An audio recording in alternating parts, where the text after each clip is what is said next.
Little Big Planet 2 introduced to us the gravity tweaker to let us severely alter the way Sackboy and the environment behaves, allowing us to have amazing mobility by lowering the gravity, and almost none by increasing it. So what if we were to bring this back to Little Big Planet 1 and try to complete the game after making everything much heavier and significantly compromising Sackboy's abilities, mainly his jump.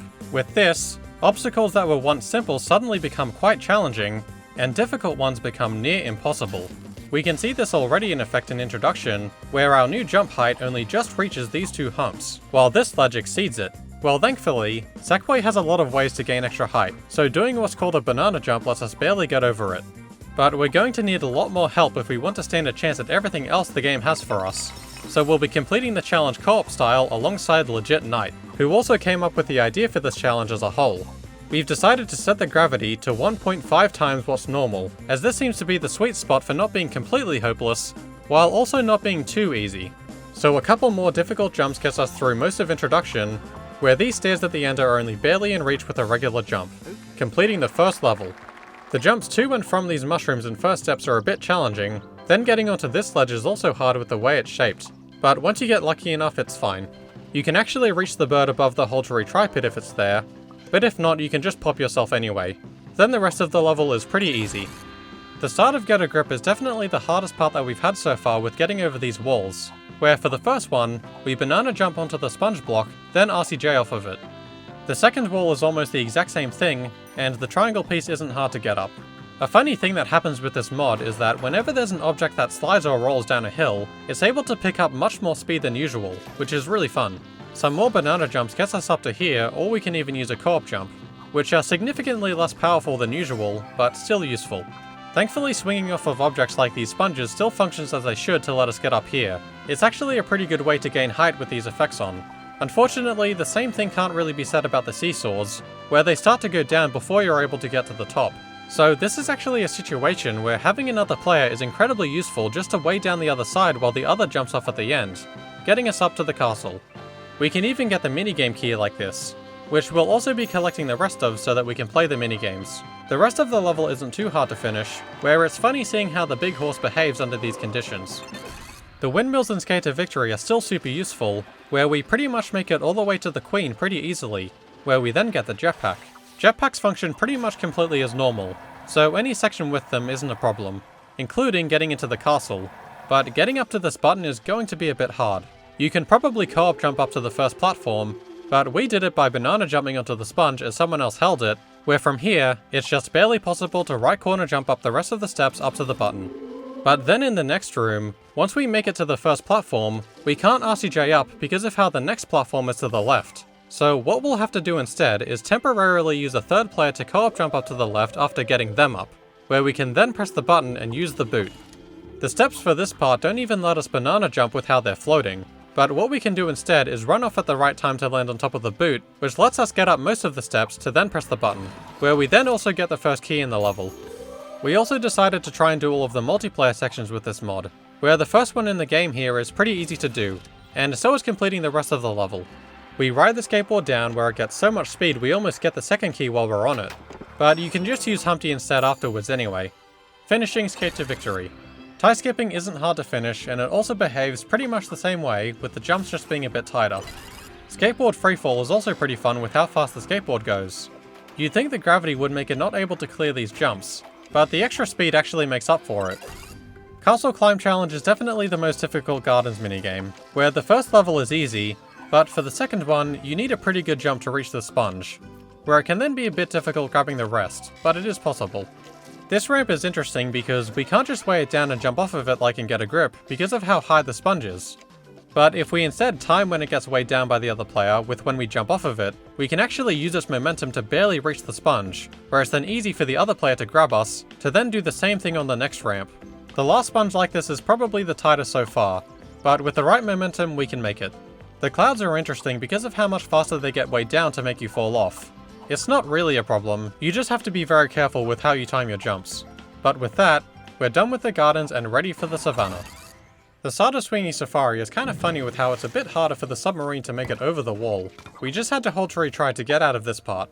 The biggest challenge in the rest of this level though is just getting good enough swings off of things, like these monkey tails. You really have to time it well. The multiplayer section can be done as normal, then there are some more hard swings before the fire section and at the end, but totally doable. And funnily, this stack of sponges actually falls down before even reaching it. We get the key at the start of Burning Forest, where the next few platforms and the monkey are just a bit harder to get past, especially this ledge after. Thankfully we can make it all the way up to the crocs by using these sponges as intended. You can get a croc fling to get past the next ones, but it's just as doable to swing on them too. This multiplayer section is also pretty easy, and so is the rest of this level. The start of the Meerkat Kingdom is made even more fun with the extra speed at this falling section, and while it is a bit harder to get onto these big meerkats, they still function properly so that we can get the key. The multiplayer area for this level is a bit troubling though with how hard it is to get onto the zebra block. We could banana jump onto it while someone holds it, but we're on the wrong side to be able to get height. So what we can do is just completely skip the block by simply co-op jumping up to the ledge, where it's then easy to finish. Some lucky jumps can get you past the next big meerkats, where we then meet up with Stripy Tail. It's easy to bring him back to Meerkat Mum, but what's not so easy is the second multiplayer section. After getting up there, it's really hard to get onto the sideways meerkat since we just don't jump high enough, so we have to do an awkward co-op jump to reach it. Then the rest of the prizes can be reached just by using the sleeping meerkats. Then after this we get the second key and make it to the scoreboard while using the big meerkats, finishing the level. Tunnel plunge is completed pretty much as normal, just faster since we're falling pretty much the entire time. The hardest jump is probably the one at the very start, but even that's easy. Meerkat bounce is pretty funny because after jumping to press the button, the high gravity actually makes it a lot easier to grab more bubbles at once, and it's not hard to complete. The 3 seesaw levels have similarities to Castle Climb Challenge, where it's mostly just about how careful you are using each seesaw. This time though, you don't need 2 players to make it through if you time it all properly, but it definitely makes it easier. Either way, this lets us complete the Savannah, moving on to the wedding. The springy platforms in the wedding reception are quite different with how they behave here, where the jump timing to be able to gain height is much more precise. The balloons function similarly to normal. In fact, I think they actually move upwards faster, which might be useful in later levels. There isn't much else to say about this level aside from some hard jumps, until reaching the multiplayer section. If you try and do it normally, you just won't be able to go high enough with the weight that the beam now has. But a convenient alternative is just walking up the beam while it's being held down. And what's actually harder than doing that is making it back to the main path because of these massive barriers that, again, can't be banana jumps since we're on the wrong side. The first one can be RCJ'd over, then we have to co-op jump for the next, and then use a third player to get 2 of us over for the last co-op jump. Anyway, after bouncing on some more skulls that are hard to get on, we reach more springy platforms, which are easy to get across. But getting the key here requires an insane number of precise jumps where it's just barely reachable. This last skull is also hard to get on, but it's possible to use to get to the second key, to then bounce our way over to the end. Thankfully the dog in the darkness can be jumped on top of pretty easily, so we just use him to reach the sponge, then jump across each of these platforms, where a perfect RCJ lets us get to the last one. Getting to the lever is a bit annoying, but our real problems start when the trapdoor opens and the collector comes down, since apparently, his thrusters just aren't enough to lift up his fully metal ship off of the ground. And since the elevators don't turn on until he's flown upwards enough, this is a complete softlock, and likely the limits of what's possible in this level. The only other option is doing a lever fling from this ledge to potentially skip the elevators, which you can make it up to with a co-op jump, but unfortunately, even with the highest fling that I was able to get, the gravity just pulls you down too quickly to be able to make it, making the darkness impossible to complete for this challenge, where we also weren't able to get the key or even make it to the multiplayer section. Although if you did make it here, it would still be possible if you co-op jump multiple players onto the elevator, do a layer changing banana jump to reach the skull, take them all over, co-op jump to this ledge, then do the elevator trick again to fall onto the rest of the prizes using the sponge. Skulldozer is probably what you would expect for this challenge. Objects and structures fall down faster and in slightly different ways than usual, and jumping over the pits of gas is a bit harder now, but you can still totally do it if you're careful. It's also funny seeing the Skulldozer fall down at the end a bit faster. I don't know if the gravity makes the dangerous descent easier or harder, but it definitely makes it play quite differently with the entire design of the level being that you fall downwards. Wobble poles is surprisingly difficult for a minigame, and it's pretty much just because of these spikes. So you can go over the first ones using the platforms, then again for the second section if you use the sponges. It's a bit harder to stay up for the third section, but thankfully it's possible to reach the sponges down here too if you jump far enough, despite how it looks because of the lag. Even though we didn't get the key for Bubble Labyrinth, we can still try it anyway. It's easy to jump onto the first set of platforms, but you need to get lucky getting to the next ones with how high up they are. So even though it took a while, if you take the right route, this one is definitely possible. Where it's now time for the canyons. It's funny how much harder these cacti become to jump over in Boomtown when, as a casual player, these were already quite hard to clear. If it wasn't for the one in the back layer here, I'd say that these round ones would actually be a problem to get over, but the sponge lets us change backwards just before hitting them instead of having to jump over fully. A lot of this next part is done as intended, including getting the key after the cow falls down. And even this entire first multiplayer section, you can still get the 2 bombs in the minecarts up the ramp to rob the bank from beneath. It can be difficult climbing some stairs in the town, but banana jumps help a lot, where we also get the second key to then use the rocket card to barely make it past the canyon. And after blowing up the jail, like in Skate to Victory, the entire jetpack section really isn't affected by the new gravity, which includes the second multiplayer section, letting us right to the scoreboard in the minecart, which moves slightly faster than usual. This minecart also hits the ground a bit harder at the start of the mines, where thankfully, the enemies are just able to be killed with our full jump. The multiplayer section here is barely worth mentioning, and then these bigger enemies actually become quite a bit harder to kill with how they spend much less time in the air, but you can do it and you can still thankfully make it to the bomb using the launcher. It's funny how the timed explosives fall, and the wood that gets launched up only barely ends up working, where we then had to use a co-op jump to get up the next one. The key is thankfully barely in reach, and this minecart transfer still works the same way. The second, more significant multiplayer section is pretty much done completely as intended instead of doing the LCJ off the lever. After collecting the second key, we reach what is the most interesting part of the level, where that effect that we've been using to our advantage of rolling objects gaining more speed on slopes than usual is now working against us, where almost immediately, the giant fireball gains insane amounts of speed to completely destroy us. There's no way that we can outrun this thing, definitely making it seem like this is another impossible level. That is until you realize that you can actually get onto the left side of it, making it so that you don't have to run away from the fireball at all. This is great!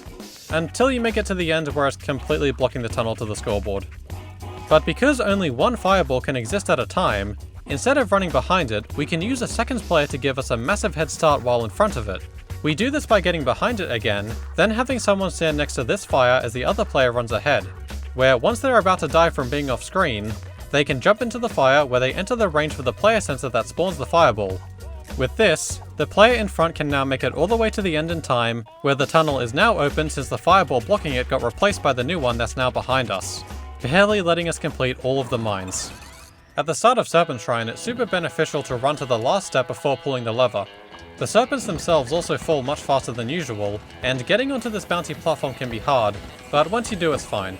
Most of this level isn't really a problem anyway. You have to RCJ for this sponge, but then you just run through like usual until making it to the multiplayer section. Just getting into this area can be hard, as we needed to co-op jump just to reach the checkpoint. But anyway, the main struggle with this section is that it's kind of hard to jump over the 2 blocks that precede the 2 buttons. So most of the time, the player in the tunnel ends up dying because the other player can't make it over in time. So to get around this, we can just get a third player and set up 2 of the buttons to be easily pressed before even going in. Then once we make it to the second sponge, our third player can come over to press the final button while the second one is still being pressed, keeping us safe. We can then make it up with the last sponge, and struggle to climb the stairs with a combination of banana jumps and RCJs, until collecting the prizes. We can then go back to playing the level pretty normally, since all of these gaps that the serpents go past are easily clearable. It's once reaching the final serpent's tunnel where we need to get a bit creative again. This wouldn't be too bad if it wasn't for the fact that this sponge just barely couldn't be grabbed with a single player, and how this hole that the checkpoint is in is kind of hard to get out of. So the way that we did it was we got both players on the sponge before the first drop, where we then quickly made it all the way down to the bottom together, to then do a co-op jump to the sponge, making it into the boss fight. Unfortunately, because of the gravity, the impact explosives that Zappatar throws here do not work properly, where he ends up throwing them at such a low height that the third one lands on the barrier. Then once he's thrown 3 of these, it ends up rolling off and blowing up the key that starts the second phase of the fight, leaving us stranded on the wrong side. But then, for some reason, if you try putting the timed explosives against the barrier like usual, the second one will end up blowing up Zappatar too early, which also softlocks the level. One thing we tried was only using the first and third timed explosives, hoping that the impact explosive that rolls off would be enough to let us through, but it's just barely not enough. Which becomes extra funny when Zappatar starts throwing the timed explosives for the second phase, because of how surprisingly close they get. But no matter how long we waited for, they just wouldn't land far enough. So the strategy that ended up working was to use the first impact explosive normally, Then use the second one while placing it slightly away from the barrier, getting us deeper without destroying Zapatar, where the third one then finally gets us through. From here, the rest of the fight is completed as normal with 2 more impact explosives, finishing all of Serpentrine. Wrestler's Drag is pretty much the same thing as normal, except that he falls a lot faster, but it's easy. Then in Cowabunga, the gravity actually makes it a lot harder to survive due to the slopes the cow creates when it rotates around, and just having less time in the air in general. But obviously we can still finish the level. Puzzle Wheel is another one that behaves exactly the same, except I think the keys inside of the wheel actually become easier to move. The roller run levels are definitely the most interesting minigames here, as they do actually become slightly more challenging versions of themselves. Only slightly though, because whenever there are spinning wheels like these, it's extremely easy to abuse the physics to get much more momentum than needed, allowing us to clear easy, medium, and most of hard pretty quickly, as there is one section in hard where we do actually need to get a bit silly. Even when playing the level normally, going from this rainbow wheel to this green one can actually be slightly challenging with how high up they put it, so having to do it under stronger gravity makes it insanely difficult. But this is where we can do a trick that I wish got more use in challenges, which is creating a chain of sack people to grab a spinning wheel to allow the outermost one to get much more speed than the one in the center. While we were doing this, we even happened to get burnt at the perfect time, forcing the grab to be cancelled to launch us all the way to the green wheel. Then after this, we can make it to the end pretty easily, completing the whole of the canyons, which has definitely been the hardest world so far, moving us on to the Metropolis. Driving the car in Lowrider is super fun because it's as if it has super good traction with the road. It is a bit hard to get onto the first one with a button though, since we had to co-op jump, but from here we can make it to the next drivable car and get the key. The ramp is a bit harder to push down, but definitely doable with 2 people. This jump off the spinning wheel is really precise with the electricity in the way, but still barely possible, where we can then do the multiplayer section pretty much as intended. The race with Z-Dude is interesting with how fast he goes, only to stop quickly afterwards. But anyway, this finishes Lowrider quite easily. I'm really not sure what causes this, but as soon as you activate the first elevator in Subway, it manages to get misaligned with the shaft, making it move down extremely slowly. This would be a pretty big problem if it didn't let us past, but after waiting 4.5 minutes, we eventually reached the bottom. Thankfully the subways carry us through most of the level pretty effortlessly. There are just these pieces of electricity that are a bit of a challenge to jump. Then getting the key in the vent section isn't too bad, and the multiplayer section is again done pretty much completely normally. For some reason the sound effect on the crane never turns off, but the final elevator at least behaves normally, letting us finish this one. You can't really jump over the fireballs in the construction site, so thankfully you can just fire boost or change layers, which is super useful for every section that they're in. These metal beams are kind of similar to the seesaws that we had earlier, where you really have to swing them around in a very specific way to be able to get enough height. The beam that these sponges are attached to moves around a lot, which makes it easier to get past. But this sponge is a bit harder to get onto. This race gate is one of the only ones that you can actually skip. Then a bit after this there are 2 more beams that are again pretty difficult to get past, but possible if you do it right. For the multiplayer section, we have to co-op jump into the lever room to bring the sponge over, to finally RCJ up to get all of the prizes. This key is also probably one of the harder ones to collect, where after doing a double jump thing onto the middle level, we have to use a co-op jump combined with the platform's movement to reach it. Then after getting past these fireballs, which can be difficult, it's time for the boss fight. Unfortunately for this one, you're meant to bounce the enemy's projectiles back up to them to press the button that they're attached to, and with the gravity, they just barely don't reach.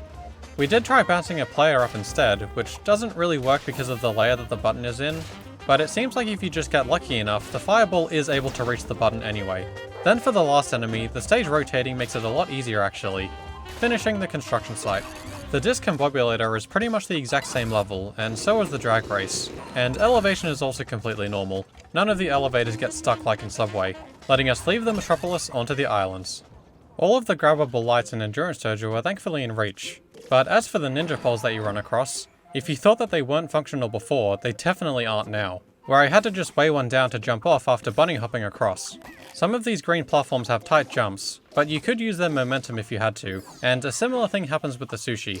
Thankfully for the next ninja poles, I was able to use my speed from the wheel to get past first try. It would probably actually be harder with normal running speed. The multiplayer section is pretty straightforward except for the few prizes that are inside of the wheel, just because of how high up they are, but it is possible to get them if you do it properly. Then after using the previous beam to make it to this one, we now have more of the green platforms which are placed further apart, meaning we do have to use their momentum to get past. This in itself isn't actually hard, it's just really difficult landing on the next platform while it's still moving. but we were able to do it. Twice actually. After the elevator, the key is actually quite hard to get, needing to do a combination of RCJs and edge jumps to get over to it. But with this, Endurance Dojo is pretty much finished after falling off this ledge. It is possible to jump over this wall in Sensei's Lost Castle on your own, but it's a lot easier to just co-op jump. Then you pretty much have to move the catapult to make it into the castle. All of these stairs are annoying, but thankfully you can banana jump up them. Then for all of the wheels, like I said in the roller run levels, it's really easy to abuse the game's physics to get a lot of momentum, so this section isn't a problem. And like in the mines, this enemy is quite a bit harder to kill because it doesn't spend as much time in the air, but you can kill it. We can then struggle to get this key, make it through the next wheel room, and then since we can't grab as high on this sponge, you have to time it well with the cloud cycle so that you don't die. Then this zip line and getting into the multiplayer area is actually pretty difficult, because when we both grab the sponge, we weigh it down so much that most of the time we end up touching the fire super early, or the zip line falls straight into the hole at the bottom. And we can't have only one person make it since there's no checkpoint in the multiplayer section. So the way we did it was we grab the sponge in a way that stops us from getting accidentally burnt, then we just hope we get lucky enough to get the swing up to the next sponge. Then as long as one of us makes it up, the other can be pulled up as well. Jumping across the spikes isn't too bad if you're careful, but reaching all of the prizes is pretty challenging, so you would probably need to get a third player and do a co-op jump. The ninjas kind of fail falling out of the roof, which is funny. Then getting this key is challenging. The two sumos are kind of difficult to kill because you can't really jump onto their arms. But if we lure them to the left, we can use the sponge that's below the key to swing onto them. Thankfully the mini-boss in the next room is easy because his feet are so short. Then after this we free the cat, ride the zipline down with incredible speed, which somehow clips through the branch, and finish the level with everything completed. As mentioned in the wedding reception, the buoyancy of balloons seem to scale with the gravity, so the airship in the Terrible volcano still functions as it should. We can thankfully kill these ninjas easily, but getting launched up to the lever in the fortress does not work how it usually should, where it kills you if you just stand on it normally. But you can get around this just by jumping at the right time. Pretty much the exact same thing happens in the second fortress, where you're just forced a fire boost to then pull the lever again. At the bottom of the volcano, the multiplayer section is done as usual, except with some jumps just being a bit harder, and the fire falling down super fast, but it's fine. We actually had to co-op jump to get this prize. To the right though, after this hard jump, we're able to climb the stairs to make it to this platform, where then this jump is not something we could normally make on our own. But thankfully, a fire boost is able to be used to get a bit more height. Then we had to use a co-op jump here, and then an RCJ for the next gap. Then for the boss fight, after making it onto the stone ledge, it pretty much functions the same way, except for the fireballs now hitting you much earlier, giving you a lot less time to pull the lever. But if you're just patient enough, you can do it easily, finishing the level and onto the minigames. Daruma-san is actually surprisingly difficult since you can't really get onto the first doll on your own. So after getting someone up using 2 players, it's up to that person to not fall down again until reaching the next checkpoint, which isn't too hard. Then the same thing can be done until reaching the scoreboard. I guess the gravity makes the Wheel of Misfortune slightly harder than usual, but nothing too noteworthy. And then Roller Castle is super easy to finish because the wheels give you so much speed, letting us now finish the islands ready for the temples. The airship at the start of the Dancer's Court falls a bit faster than usual, but once we reach the stairs we start to have problems. We can banana jump onto the first step as another player holds it, but that doesn't really work for the next one because of how loose the stairs are. So instead we can get a kind of trip jump off where the sponge is attached. Then the left corner helps for the next one, finally letting us get all the way up. The level becomes pretty straightforward after this, moving across the cycles as intended. These ones just require you to jump at pretty specific times to utilize your full jump height. Then after some pretty normal platforming, we reach the snake, which is then followed by the first multiplayer section involving 4 players. Once we get everyone over though, it's just done as intended without issue. The race part of this level really sucks though, and it's just because of the fire, which you can only barely jump over. So when it comes to these 4 pieces in a row, you have to try and do a combination of delaying your fire boost enough to not die, and jumping over them completely, to then quickly RCJ or banana jump up to the platform before you get pushed off into the fire below. The next few ledges are easy enough to get up, but then down here we have to get another lucky jump to get up in time, followed by a quick RCJ, and then another banana jump to finally finish the race. Then from here, after falling all the way down and going past the snake, we can finally finish the level. The beginning of Elephant Temple is pretty cool with how you have to do several precise jumps all in a row to reach the top without being squished, where then a trip jump can get you to the next ledge. We do the exact same thing that we did in the Dancer's Court for these stairs, and then we do it again. But so that we don't have to do it for a 4th time, we can have the other player death abuse to then go down and get the monkey block for us to jump across from where we still are. The next few sections aren't too hard if you're cautious enough, but we do have to RCJ to get onto this moving platform a bit later on. The jumps for these pillars at the lever are a bit tight, but so that we both don't have to do them, we can have someone stand in front of the earlier checkpoint as the second lever gets pulled. The key here is easy to collect, and getting to the multiplayer section as well as doing it is pretty easy. It's getting out that's a bit hard with how the platform in the back layer is a bit too high, but if you just get lucky enough you can make it. Then for the elephant ride, getting the key isn't too difficult, then an LCJ can get you up onto these platforms at the end, but it's not possible to jump to the scoreboard from here like it usually is. But after the elephant walks us over more, we can finish the level. Great Magician's Palace is nicely challenging because throughout the entire thing are these blocks which exceed our jump height. So for this section, we have to trip jump, then RCJ and edge jump to make it all the way through just in time. Then for these stairs, it's a series of banana jumps until making it up. Then we make it to the lever, where the button is just out of reach normally, but we can push it by trip jumping, while also placing the blocks however we like to make it as easy as possible to get up. This is another section where we have to do a couple of precise jumps in a short amount of time, but it's not too bad. The fireballs in this level also don't go nearly as high. The most difficult part of this level by far is the multiplayer section, where before even accessing it, we need to climb up these falling blocks without dying, where most of the time there's nothing that you can do.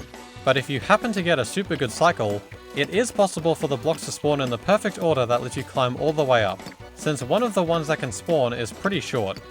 Then once making it up here, we have more blocks to climb that go beyond our normal jump height, but can be reached with a banana jump. So I think that it is theoretically possible to reach the top of this section by pressing the buttons in the right order, while also getting several perfect banana jumps first try all in a row. But it's not something I'm committed enough to try doing. Then for the part after this, we can skip a bit of it by getting 2 players to this part and then co-op jumping up here, where then these platforms are actually low enough to easily get past. But then for the last part, the player on top can't really reach the first block that spawns on their own. So I think that the theoretical strategy would be to have another player co-op jump them up as the block spawns, where then the 2 players on the top and bottom take turns doing quick RCJs to get all the way up to the prize bubbles together. So while we weren't actually able to do this multiplayer section ourselves, I think that it is theoretically possible to do with a perfect strategy and perfect movement. Back to the main path, we can get past these fireballs, but at these moving blocks it can be hard to get back up after pulling them, but it's not a super big problem. These fireballs actually completely miss their target, but after this we can get the key with a trip jump and RCJ to then finish the level with the multiplayer section being theoretically completed.